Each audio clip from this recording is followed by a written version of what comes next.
Welcome to Eagle Dream's 20-minute tech break. I'm excited for this week's topic. It's all going to be around starting your cloud journey through application modernization. We actually decided, since there's just so much to dig into here, that we would split this up into a two-part session. So today we're going to focus on application modernization. Next week, we're going to focus on cloud migration. So if that's something that interests you, definitely join us next week. Excited to be joined by Scott Weber, who's our VP of Cloud Solutions. He's an AWS ambassador as well, and Andrew Rachunok, who's our Director of Application Development. So I think you'll get really good insight from both the cloud and application development side of the house. If this is your first 20-minute tech break, just to give you a little insight on how today's going to flow.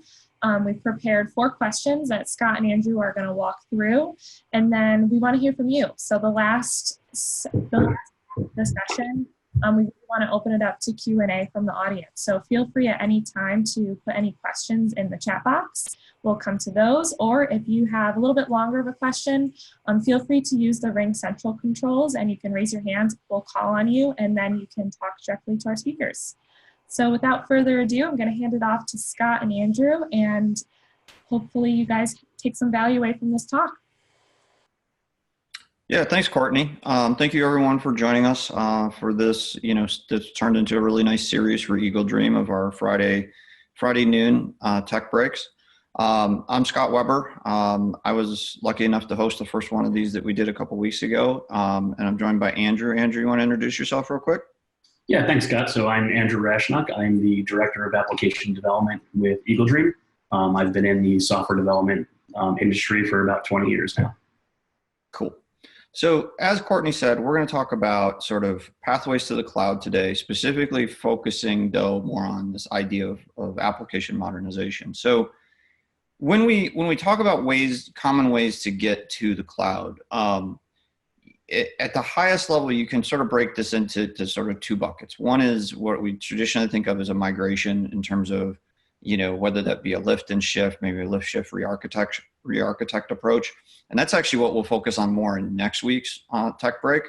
But today what we're going to focus on and talk a lot more about is this idea of modernizing your application on the way to the cloud. And what benefits does that bring? What can be some of the pitfalls about doing that? And we will compare and contrast, modernization to lift and shift as well. But Andrew, why don't you start us off really on, this idea of modernization, what is it and what can be modernized and what does it kind of look like? Yeah, sure. So when we're talking about modernization, we're typically talking about what we all know as legacy applications. So a lot of times these are developed using older programming languages. They may be using significant amounts of proprietary technology stacks, things like Oracle, Microsoft, other ones out there. And when we're talking about modernizing it, it's both, changing it up to use more modern programming languages, and also using it, changing it up to take advantage of cloud native services. So if we were to take an existing application and move it to the cloud, as Scott mentioned, the lift and shift manner is one way. The modernization manner is the other way, which is we're rebuilding it. So we're going to make it take use of those cloud native technologies. Typically serverless. There's a lot of different services out there for like emails, notifications, queuing, authentication. So it's taking advantage of those versus implementing custom libraries inside of our application. And when we do that, we're moving to the cloud in a more cost-effective manner. So what can be modernized? So any application that a company has built is definitely a candidate for review for modernization. There may be some limitations with that application where modernization is not the right path. Scott, do you want to talk about what some of those limitations might be? Yeah, I mean, so thanks for that overview, Andrew. So limitations of modernization. If it's written in COBOL, probably not gonna be a big lift to modernize, right? Because now you're gonna start over in a new language. But the other things to think about are, proprietary databases, licensing scenarios you might be in that can be restrictive, that are going to make it hard. And sometimes you have to step back and say, you know, sometimes modernization can actually look like a do-over as well. And we have a couple customer case studies where that's essentially what the customers also decided to do. That, you know, they're essentially saying, what I have in my data center today, you know, it's too fragile, and it's just sort of going to be a do-over and you know, when we go down that path, it can be a great opportunity to completely rethink how the customer's doing their work, and you know, inject, you know, even more new concepts into what they're doing. Let's talk about, you know, why would you choose this path to modernization? You know, and sort of compare and contrast these things. So I think I touched on this a little bit, you know, why choose a path of modernization? So we're seeing customers today that, you know, look at it as if they do a lift and shift first, which is a standard way of doing things. But if you do a lift and shift to AWS, and then you decide to do a modernization, you're essentially you got sort of two bills, right? If you will. You're going to pay to do the migration, and then you're going to come back around probably very quickly, because to really, you know, get the power of the cloud and the power of AWS is to get to a modern architecture. So now you might be looking at, well, am I going to pay for something twice? Do I just want to sort of tear the Band-Aid off and just do the modernization right away? And you know, we're seeing more and more customers that are choosing to go that route, where they're just like, let's, you know, we've got this old thing, maybe it's monolithic, it's probably fragile, maybe we don't have the developers that built it on staff anymore. Maybe it's built on a proprietary framework. It's time just to modernize it.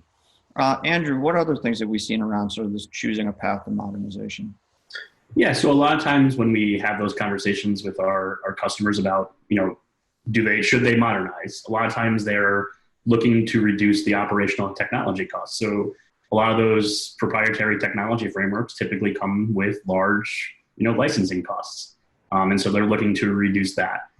Maybe they're looking to reduce the risks associated with older programming languages and frameworks, where, you know, people who are coming out of school and the new development workforce, they're not learning those technologies. You know, Scott brought up COBOL. I mean, that's a perfect example. You know, there's still plenty of applications using COBOL, but there's no new developers that are coming into that. So some of the conversations are around avoiding that risk. And then it comes back to, you know, a customer is really interested in taking advantage of the cloud, but maybe they've done the cost analysis of just moving to the cloud with what they have today, and it maybe doesn't look, you know, good for them. And so they're looking to do it in the most cost-effective manner. You know, with respect to why someone might want to modernize versus lift and shift, really, for me, it comes down to, you know, what is the ROI on that modernization effort? You know, to Scott's point earlier, this is a rebuild. So it's a new implementation of the software. It's going to have a cost associated with that implementation. So then what are we saving by doing that modernization? And then you do that analysis to come up with what the ROI is on that effort. Scott, do you want to add anything to why you would modernize and versus lift and shift? Yeah, sure. I think I'll add a couple things. You know, when we take people through sort of their cloud, you know, journey, we like to apply that sort of 5 R's or 6 R's mentality, and, you know, checking on, you know, where these tools are going to land and what's going to be their future. So, you know, you may choose to lift and shift an application if you know it's only going to exist for a short period of time, right? So that goes back to Andrew's comments about, you know, the ROI of that investment to rewrite your application. If you know for a fact that you're going to maybe migrate to a SaaS application in, you know, the near future, you know, then the ROI is not going to be there to undertake the modernization, and we can just lift and shift it to the cloud. You know, the other obvious category of things that you're not going to modernize are those third-party, you know, vendor applications that you bought, right? Because you don't own the code base, you know, so those are things that definitely get lifted and shifted. A couple of the other ways to look at modernization versus lift and shift is, you know, are you doing anything with that code base today? Is it very static code base that doesn't need a lot of updates, you know, that often? Or is it something that is maybe a core business platform to you that you're continuing to need to do more on or use to drive innovation for your business? So now let's talk about best next steps for modernizing your application or environment. And I think what's interesting here, just a little bit of a corollary, we're talking about migrating to the cloud through modernization. We are seeing a good number of our customers that are also in the cloud today that are also wondering how to do this modernization. So I think, Andrew, it'd be good to talk about, in generalities, how do you start this modernization process on your applications? Yeah, for sure. So I think the first place I would start is researching what's available. So, in order to modernize in the cloud, you have to understand what's available in the cloud for your application. There are hundreds and hundreds of services and different options that you can use. Some of them are not going to be appropriate for your applications. Some of them are. So it's understanding what's there and what you can make use of.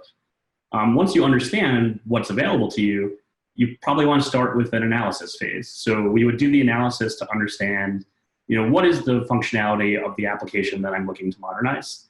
What's actually being used? A lot of times in legacy applications, you're going to have pieces of functionality that are no longer used. It doesn't make sense to modernize that and rebuild it if it's not relevant to your company anymore. So you want to understand, okay, here's the functionality that I truly need to rebuild in the cloud. And then based on that, you would want to do an architecture. So what does it look like when I build this in the cloud? What am I going to use? How am I going to implement the functionality that I have today using the cloud services? Determine what the new programming frameworks are. Come up with that architecture for your journey. And then, you'll get into the implementation phase. So because these are typically rebuilds, you probably want to identify a minimum viable product first. Focus on that and get that into the cloud, and then iterate on that. Definitely want to make use of DevOps, continuous integration, continuous deployment, logging, monitoring, alerting, infrastructure as code. These are all parts of a modern application structure. Definitely want to make use of those. Great. And I think, you outlined really well, really the way that we help our customers through this process. We here at Eagle Dream, when we're engaging with a customer around this, and if anybody out there, wants more information about how we've helped customers in the past, we really believe firmly in this idea of a discovery phase to really start to lay out the things that Andrew just talked about around, what is going to be my architecture? What is going to be my minimally viable product? What functionality do I need to keep and move forward with? So do know that Eagle Dream is here to help you, if you want to pursue that route, to try to figure out what does this really look like. We're also seeing a lot of really interesting stuff with support from AWS around modernizing .NET applications. And I think that's a pretty exciting area too. Andrew, do you have anything to add around sort of specific to .NET application modernization? Yeah, so Microsoft has made a lot of significant improvements in .NET itself. So typically when we think of a .NET application, we're thinking of something that's running on a Windows server, using Microsoft SQL Server. They've got their .NET Core framework. They're definitely embracing Linux as an environment. And then also .NET Core is supported inside Lambda functions for, full serverless as well as in containers. So there's definitely a lot of options there that make it, appealing to modernize .NET applications into these new cloud native technologies. Awesome. Thanks, Andrew. So that really does it for what Andrew and I wanted to talk about today. We're going to now open it up for the Q&A. So Courtney, I'll turn it back over to you. Yeah, thanks, Scott. So welcome to have any questions that you have answered. So feel free to type them in the chat box, or you can raise your hand and we'll call on you. So does anyone have any questions? And if there are folks that are just joining us over the phone, definitely would give you the opportunity now to unmute and ask any questions you have. Looks like you guys might have covered it. A little foreshadowing. Hope everybody can join us next week. I'll be joined by Dustin Potter, one of the senior solution architects on my cloud team here at Eagle Dream, and we're going to be talking about the other way that broad categorical way that we see customers moving into AWS and cloud in general, and that's through that more lift and shift, maybe lift shift re-architecture we'll talk about next week. Definitely look forward to seeing everyone next week if you'd be interested in next week's topic. And then make sure to follow Eagle Dream on social media. That's where we announce the upcoming topics. And thanks so much for joining us for this week's Tech Break. Thanks, everyone. Thank you.